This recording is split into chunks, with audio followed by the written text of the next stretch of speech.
강건하시고 성령 충만하시기를 주의 이름으로 축원합니다. 잠깐 하나님 앞에 예물을 올려드렸는데 감사하는 기도 시간입니다. 우리 하옥수 권사님 늘 하나님 은혜 가운데 살게 하여 주옵소서. 우리 박충환 유수나 장로님 가정 기도로 한 해를 열게 하신 주님을 찬양하고 감사합니다. 우리 구정숙 권사님 하나님의 은혜와 사랑을 진심으로 감사합니다. 민노미 권사님 하나님 앞에 감사합니다. 신년 특별 새벽 예배 감사.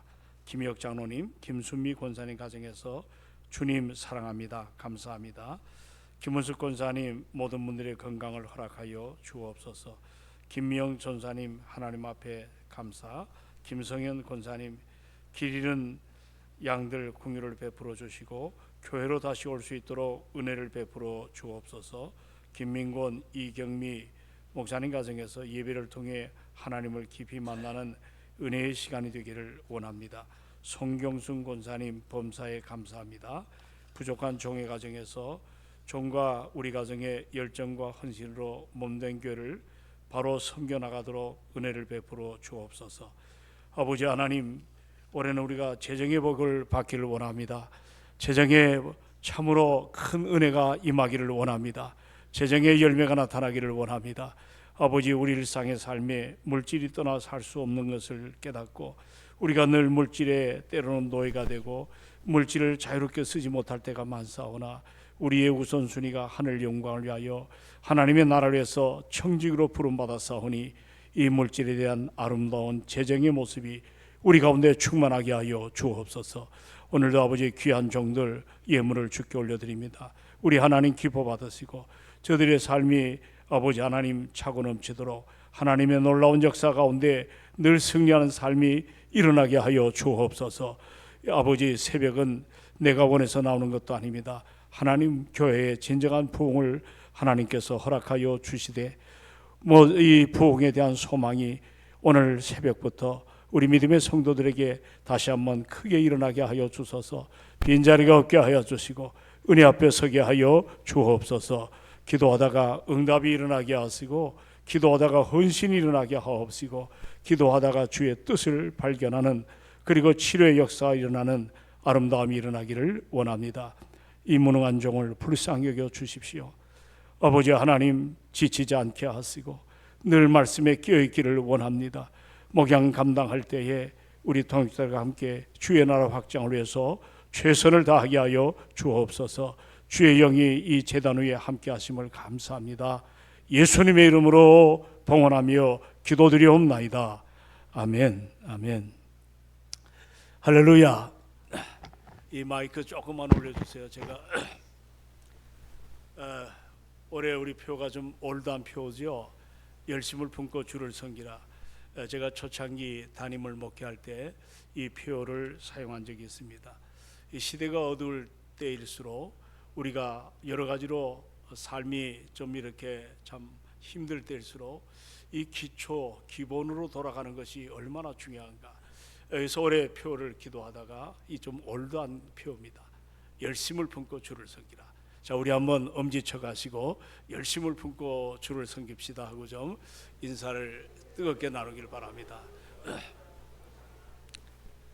자, 늘 이제 잊지 마시고 열심을 품고 우리 주를 섬기자. 지금 전 세계 유명한 사람들 보면 그들의 세리머니가 이거 많이 하죠. 그렇죠? 별로 못 느끼는데 이게 우리 교회에서 시작됐다고 이렇게 생각해도 뭐 크게 무리가 없지 않나 생각합니다. 여러분 참 아침마다 뵈니까 너무 좋습니다. 어제는 임신호의 은혜 가운데 잘 마쳤고 오늘도 이렇게 새벽을 여는데 어제 그렇게 하루 종일 일하신 분들 나오셔서 또 하나님께 영광 돌리니 그저 마음이 참 뭔가 뭉클해지는 그런 시간을 갖게 됩니다. 오늘은 이제 세 번째 시간입니다. 아름다운 동역의 원리 한번 따라합시다. 아름다운 동역의 원리. 이 아침에 여러분들 어떻게 보면 우리가 참 성경을 보더라도 내 마음에 확 와닿는 그런 메시지가 있는가 하면 오늘 같은 3장을 보면 뭐 여러분들 계속해서 몇 절까지 등장하죠? 한번 3장을 끝자리가 몇 절이에요? 뭐 그 정도는 좀 우리가 알고 지나갑시다. 마지막 절이 32절까지. 좀 이렇게 보면은 사람 이름이 계속 이 중수라는 단어는 다른 의미가 없습니다. 이미 한번 지어졌던 그런 터가 무너졌고 그것을 다시 한번 복구한다고 하는 그런 의미가 중수입니다. 그러니까 처음부터 새로 진 것이 아니라 뭔가 지었던 것이 무너진 거예요. 파손된 거예요. 그걸 다시 한번 복구해서 이제 옛날 모양처럼 완성한다. 이런 의미가 중수인데 이 중수란 단어가 꽤 나오죠. 쭉 읽다 보면 참 지루한 것이 여러분이 느껴집니다. 그러나 여기에는 뜻이 있는 거예요. 성벽을 쌓는 것보다 오랜 세월 지치고 힘든 그러한 삶 속에서 보이는 그 외형적인 그런 성벽이 아니라 참 우리 백성들의 마음에 나도 모르게 우리 마음이 무너진 거예요. 우리 마음의 성벽이 이것이 자꾸 무너져 가는 거예요. 그래서 이것을 회복하는데 오늘 이 본문이 초점이 모두어지고 있다. 그래서 우리가 이 느헤미야 주제가 리빌딩, 다시 세운단 말이거든요. 근데 그것이 외벽의 어떤 성벽을 짓는 이것이 아니라 우리 마음의 성벽을, 우리 심령을 재건축하자. 이것이 느헤미야의 의미임을 우리가 잊지 않기를 주의 이름으로 부탁합니다. 할렐루야. 여기에 또 이 장에는 독특한 계속 보편적으로 나타난 단어가 혹시 여러분 아시나요? 여기 보면 그 다음은 따라합시다. 그 다음은 이 그 다음이란 단어가 32번 이 개역 개정에 이렇게 나타납니다. 정말 많이 나옵니다. 이 말은 하나님의 일이 어떤 개인의 탁월함이 아니라 이어짐과 동역, 그 이어짐과 동역을 통해 가지고 이루어진다고 하는 강력한 메시지가 오늘 이 본문에 나타나고 있습니다. 우리가 이제 올 한해도 함께 동역하는 삶을 살아가야 되지 않겠습니까? 이 동역이라는 한자를 좀 풀어보면 이것은 같이 짐을 지는 것이에요. 자, 동역이 무슨 뜻이에요? 같이 짐을. 한자로 보면 같을 동자 그리고 역은 이 일하는 역 이렇게 한자가 담겨 있는데 이것은 방향과 마음을 함께 한다는 거거든요. 이것은 어떤 면에서 편한 일뿐만 아니고 또 우리에게 주어진 어떤 그 짐이 있을 거 아니에요. 우린 그걸 사명이라고도 표현합니다. 그것을 함께 감당하는 그 수고, 이게 동역이거든요. 그렇기 때문에 이 동역의 아름다운 열매는 같은 마음으로, 따라합시다. 같은 마음으로, 같은 방향으로, 같은 짐을 지고 가는 것, 이게 의미가 있잖아요. 우리가 하나님의 교회에 재직을 세웠어요. 또 여러 가지로 기관을 하나님께서 구성하시고 또 우리 각 사람을 이 많은 이 땅의 교회 가운데 동성교회로 불러주신 여러분들은 동역자라는 것을 잊지 않기를 원합니다. 할렐루야. 그러면 동역이 뭘까? 이제 우리가 같은 마음을 가져야 돼요. 고린도전서 1장 10절에 같은 마음을 갖고 뿐만 아니라 같은 방향을 향해 나가는 거예요. 이렇게 새벽기도 하자 하면 모두가 끼어서 나와 같은 방향으로 나가고, 그리고 우리에게 짐이 있잖아요. 우리가 재직회 때 주로 재정복을 하는데 이게 나에게 맡긴 짐이 어떤 것일까? 이건 나와 상관이 없는 거야.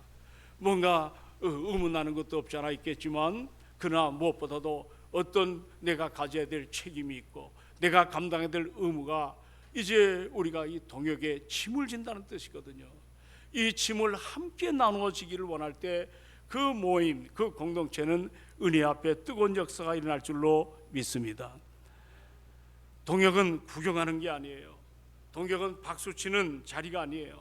여러분, 동역이란 말은 누군가 일할 때 뒤에서 저 사람은 평가하는 그런 자리가 아닙니다. 오늘 느헤미야에 나타난 3장의 사람들은 모두가 동역의 자리에 섰어요. 각자의 손이 더러워졌습니다. 그리고 각자의 어깨는 무게가 실려 있습니다.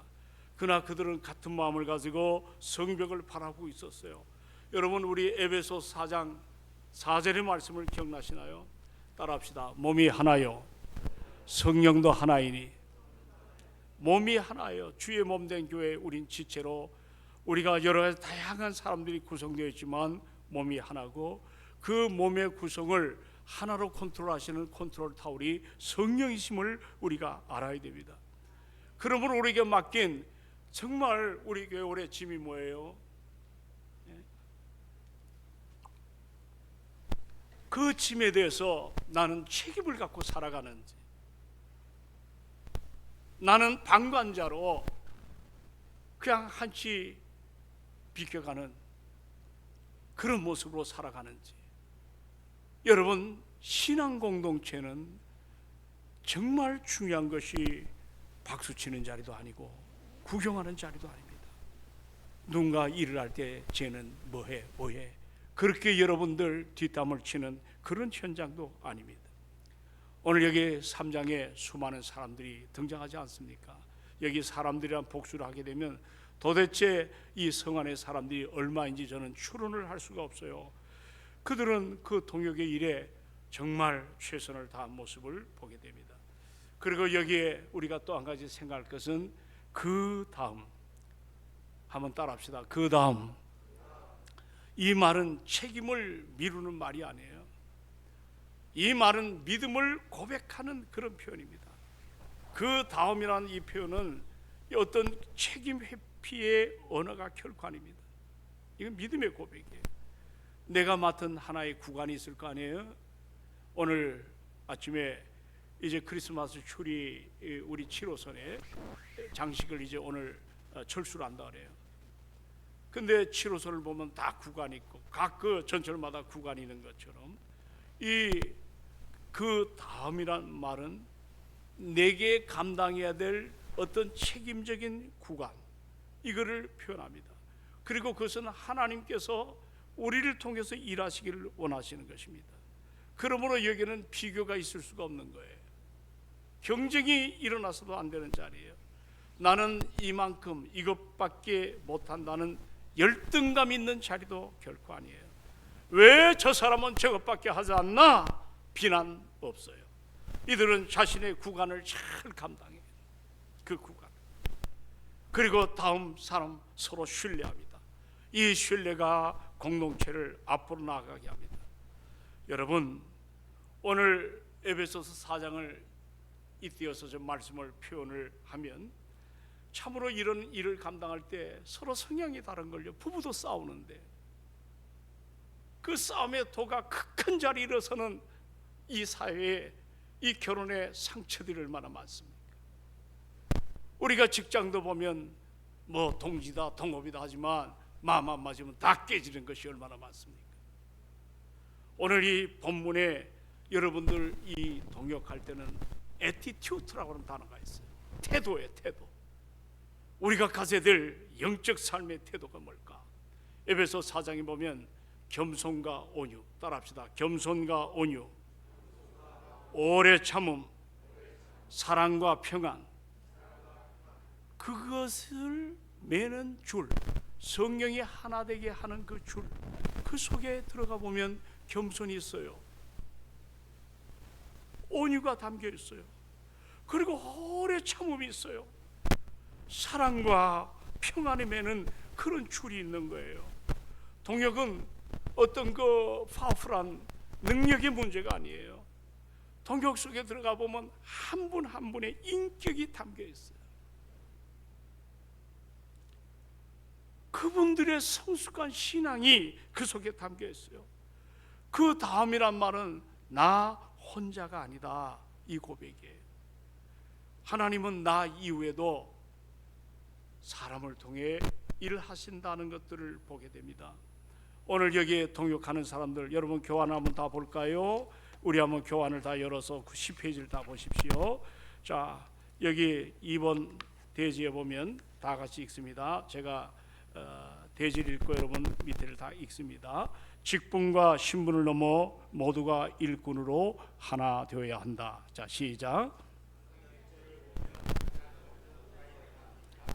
대제사장 엘리야십이 형제 제사들과 함께 일어납니다. 종교 지도자들이 가장 먼저 앞장서서 땀을 흘렸습니다. 그 뒤를 이어 금장세, 상인, 심지어 예루살렘 귀족들까지 모두가 돌을 날랐습니다. 재건의 현장에는 높은 사람이 따로 없습니다. 주를 섬기는 열심 앞에는 계급장이 띄어지고 오직 주의 일꾼이라는 영광스러운 이름만 남습니다. 내가 누군데 이런 일을 해 하는 마음은 우리 안에 열심을 싣게 만드는 찬물과 같습니다. 자, 그까지 보십시오. 그러나 오늘 본문을 조금 더 묵상하면 이렇게 수많은 사람들이 중수하고 이 사람들이 뛰어서 협력하는 이 자리에 여기에 동참하지 않는 사람이 등장합니다. 5절을 같이 한번 읽어볼까요? 자, 우리 5절을 다 같이 시작. 그 귀족들은 그들의 주인들의 공사를 분담하지 아니했다. 여기 누가 등장하죠? 드고아 사람. 따라합시다. 드고아 사람. 이 드고아 사람은 지금이 어떤 자리예요? 느헤미야가 자기 기득권을 다 내려놓고 1600km나 되는 머나먼 거리, 그리고 그는 상당히 지위가 높은 사람이었음에도 불구하고 한생 그 어렵게 차지한 그 자리, 어떻게든지 그 자리를 놓치지 아니하려는 의지가 있을 법도 한데 자기 동족들을 사랑합니다. 마치 예수 그리스도께서 십자가를 위해서 우리의 죄를 감당하기 위해서 이 땅에 오신 것처럼 느헤미야는 자기의 모든 것들을 다 내려놓고 이처럼 폐허가 된 조국 이스라엘 그 예루살렘으로 들어왔어요. 낮아짐이죠. 섬김이죠. 그러면 모든 꿈을 이룬 사람들이 일어나야 되지 않아요? 그러나 여기도 어떤 사람은 자존심을 갖고 자기의 어떤 기득권을 포기하지 않으려고 하는 그런 사람들이 여기 등장합니다. 그게 바로 드고아입니다. 이 드고아 사람, 이들은 분명히 공동체 안에 있는 건 맞아요. 그러나 그들은 짐을 지지 않은 거예요. 그들은 성 안에 살고 있는 건 맞아요. 그러나 일할 역할을 하는 일에 서지를 않았습니다. 성경은 그들을 정죄하지는 않았지만 그러나 결코 칭찬도 하지 않음을 보게 됩니다. 그들은 성경에 기록되었지만 동역자의 이름에는 그 사람들의 이름이 명단이 기록이 되지 않았습니다. 천국에 가면 생명록과 행위록이 있어요. 누구든지 예수를 믿으면 구원받습니다. 생명록에 내 이름이 등재되는 거예요. 그러나 또 한편으로 행위록이 있어요. 이 땅에 우리가 행위 구원이 아니지만 구원 이후에 하나님의 일을 감당할 때 죽도록 충성한 사람들이 있잖아요. 오늘 한국 땅에도 여러분 외국 선교사들이 얼마나 많이 왔습니까? 거의 순교하고 풍토병에 이름 모를 여러 가지 핍박 속에 그들이 얼마나 고통을 많이 당했어요. 그리고 그 은혜 받은 이 땅에 우리 믿음의 선배들은 참 많은 환난과 고난을 당한 그런 역사의 이음에 지금 2026년 동성교회 오늘 여러분 이 자리에 여러분이 쓴 것입니다.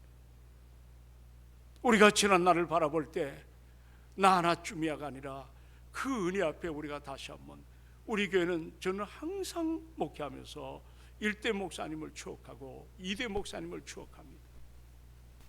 이 파란만장한 세대 앞에 나라와 민족을 사랑했던 분들, 자기의 의사직을 내놨던 분들, 묵묵하게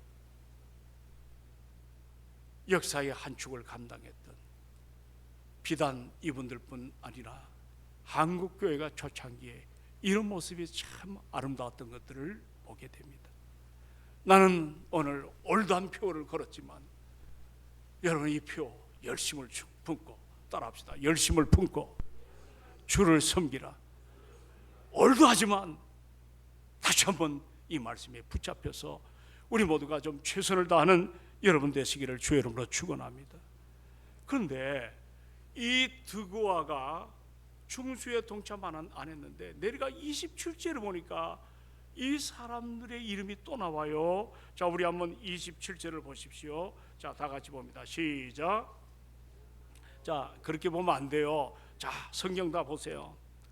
이거 안 목사가 이런 구절 한 구절 밝혀내려고 정말 분초를 아껴갑니다. 예? 근데 여러분 읽지도 않아. 썩이 똑바로 보화를 캐는 것처럼 그렇게 은혜 앞에 말씀의 자리에 서기를 주의 이름으로 축원합니다. 할렐루야. 자, 27절을 다 같이 보세요. 자, 시작.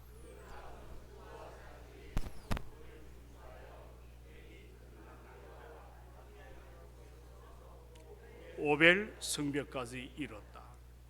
여러분, 이 드고아의 귀족들은 방관자입니다. 자신들의 목을 회피했습니다. 성경의 주석에 보면 교만에 빠져 있는 사람들이라고 표현합니다. 내가 적어도 이런 자리인데 교만에 빠져 있는 그런 사람이지만 그 드고아 사람들은 일반 백성을 말해요. 이 영어 성경에 보면 여기에 더라는 단어가 나옵니다. 그러니까 자기 지도자들, 자기 책임자들이 안 했던 그 일을 이들이 더 맡았다는 거예요. 할렐루야. 할렐루야. 참 놀랍지 않아요? 이들은 더 맡은 거예요. 더 힘쓴 거예요. 소위 그래서 그냥 무명의 성도들이지만 더 힘을 쓰고 더 열심을 일해서 하지 않는 책임자, 방관자로 교만한 자, 그들의 목까지 한 구역을 더 감당했던 그 모습. 오늘 이름만 있고 땀은 없는 귀족들이 아니라 그들은 땀을 흘리고 정말 노동의 가치를 알고 어깨가 휘청거릴 정도로 그 돌담을 쌓는 성벽을 얻는 이런 자리에 섰던 것들을 보게 됩니다. 그들은 환경이 좋지 않다고, 나는 이런 자리에 설 사람이 아니라고, 그렇게 한치 뒤편에 물러선 그런 사람들이 아니라 함께 이 일을 감당했던 것들을 우리가 보게 됩니다. 에베소 4장 1절에 보면 따라합시다. 너희는 부르심에 합당한 일을 행하라. 예, 부르심을 받은 일에 합당하게 행하라는 그런 표현이 있습니다. 오늘날 교회 안에도 다양한 모습이 있잖아요. 여러분, 예배를 드리지만 헌신은 멀리하고, 참 이런 분들이 있어요. 공동체는 누리지만 책임은 지지 않으려는 그런 태도가 왜 없겠어요? 여러분, 이것은 신앙의 성숙이 아니라 신앙의 소비화라고도 표현할 수가 있습니다. 이제 느헤미야 3장은 우리에게 매우 분명한 질문을 하나 던집니다. 당신은 지금 누군가? 그 다음에 여러분이 서 있는 거예요. 오늘 이 성경은 끝나지 않았어요. 물론 우리가 계시는 종결했지만 그러나 우리가 어플리케이션, 적용을 하다 보면 자, 여기 우리가 역사로 끝난 것이 아니라 그 다음 넥스트, 오늘 여러분의 목이에요. 할렐루야. 나의 목임을 믿으시기 바랍니다. 나는 주님의 몸된 교회에 어떤 역할을 감당하고 있는가? 나는 지금 주님의 자리에 회피하는 사람인가? 나는 방관자인가? 나는 직분을 맡았는데 이 드고아 사람처럼 그렇게 손에 물 한 방울 묻히지 않고 여러 가지 우리가 재직해 다음 주는 공동회 하지만 예산을 책정을 했어요. 제가 광고할 때마다 공동회라고 해서 책정된 거 표현합니다. 우리의 목이에요. 나는 손에 물 한 방울 맞히지 않고 적시지 않고 어떻게 그 일을 우리가 감당할 수가 있겠어요? 넥스트. 오늘 여러분의 목임을 아시기를 주의 이름으로 부탁합니다. 아멘 합시다. 아멘. 하나님 나라의 확장을 위해서 내가 헌신하고 내가 충성하고 내가 주의 뜻 앞에 순종하는 그런 사람들이 교회 안에 많아질 때 그 교회는 건강한 교회라고 합니다. 그 교회는 축복의 통로가 될 줄로 확신합니다. 그런 은혜 앞에 우리가 서기를 바랍니다. 자, 이 시간에 저는 다시 한번 목사로서 질문을 던지고 싶어요. 주님, 따라합시다. 주님, 내가 감당해야 될 역할은 무엇인가요? 내가 감당해야 될 역할은 어떤 것인가요? 그 다음이 회피하지 않도록 함께 지고 가는 동역의 삶으로 오늘 표어처럼 열심을 품고 우리 모두가 주를 섬기는 성령의 사람 되기를 주의 이름으로 축원합니다. 우리 찬송가 220장 부르시고 우리 열심히 됩시다. 이왕 새벽기도 열어놨는데